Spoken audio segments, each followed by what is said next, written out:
Halos 3,000 persons deprived of liberty ang sabay-sabay na binalikan ng kanilang kalayaan matapos palayain ng Bureau of Corrections mula April 1 hanggang June 11 ngayong taon.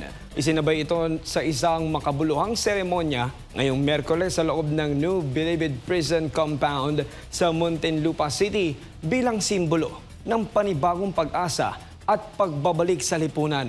Narito ang balita ni Cherry Light.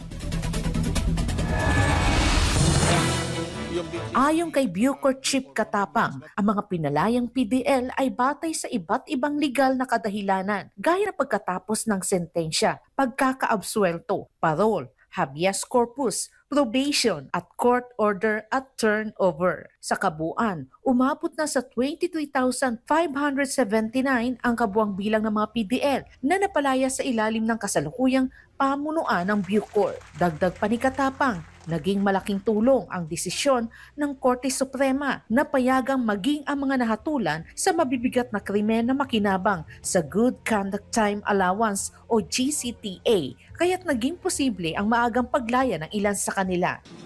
Kasi every month ngayon, because of the GCTA, at least 1,000 na na-release natin. Dati 300 lang. So talagang malaking tulong yung GCTA.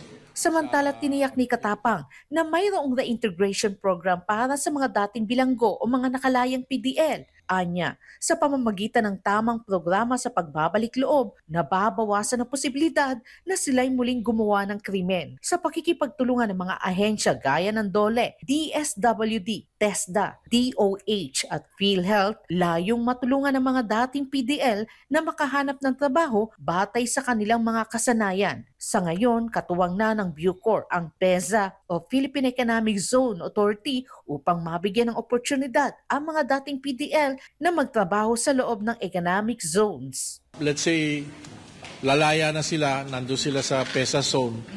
May agreement na yung mga corporation na nagtayo sa PEZA zone.